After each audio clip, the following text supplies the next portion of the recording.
Mi nombre es Beatriz Colmenares. En este video le voy a hablar acerca de diferentes aspectos de las obligaciones. El cumplimiento de las obligaciones, su definición es lo que constituye un deudor jurídico para el deudor a quien no le es potestativo cumplir o no, sino que siempre debe ejecutar la obligación contraída. Su fundamento legal se encuentra en el artículo 1264 del Código Civil.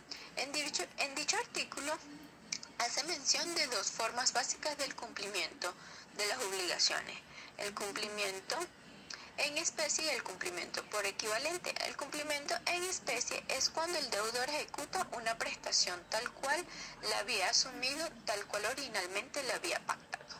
El cumplimiento por equivalente la cumple pagando los daños y perjuicios por la no ejecución de la misma. Formas de incumplimiento de las obligaciones. Desde el punto de vista de la ejecución de la prestación tal y como se contrajo. Desde el punto de vista de la voluntariedad del cumplimiento, desde el punto de vista de persona que ejecuta la obligación.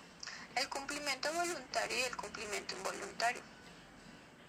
El cumplimiento voluntario podemos decir que es cuando el deudor, por su propia voluntad y sin que sobre él se hubiese empleado ningún medio coactivo, ningún tipo de presión, cumple la obligación contraída. El cumplimiento involuntario es cuando el cumplimiento coactivo o forzoso le es impuesto al deudor por órganos jurisdiccionales a petición del acreedor, cuando aquel no cumple voluntariamente la obligación.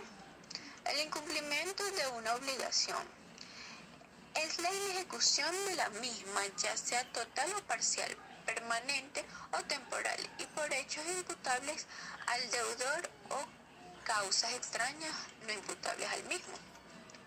Formas generales del incumplimiento. Según su naturaleza, el incumplimiento es total e incumplimiento parcial.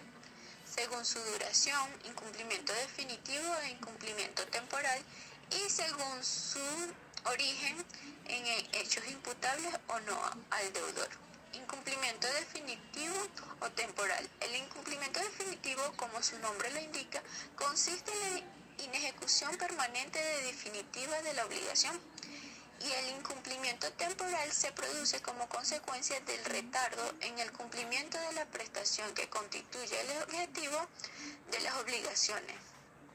El incumplimiento involuntario y el cumplimiento voluntario.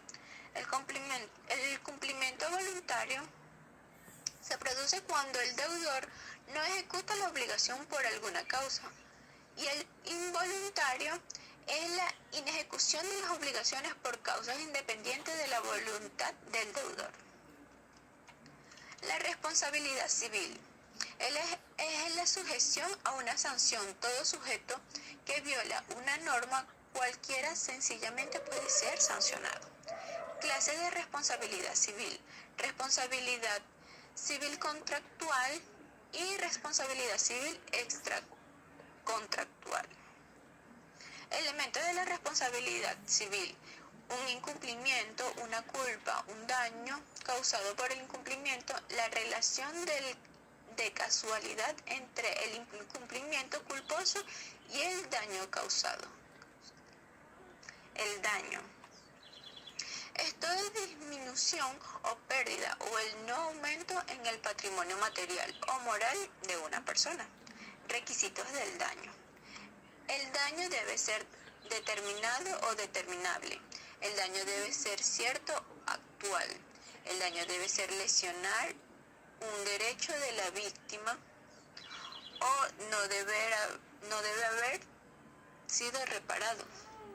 Clasificación del daño: contractual y daño patrimonial o material. Daño directo, daño compensatorio y daño emergente. Solución del daño. La víctima tiene derecho a la reparación del daño en la medida en que se cumplan los requisitos de procedencia del mismo, es decir, tiene derecho que se le solucione el daño. Seguidamente tenemos la culpa. Según Planiol, nos dice que la culpa consiste en la violencia de una obligación preexistente. clasificación de la culpa según consiste en una conducta positiva, un hacer, o negativa, un no hacer del deudor, imprudencia. Según la gravedad de la culpa: culpa grave, según orígenes, responsabilidad por actos ajenos, culpa inválida, culpa invigilando.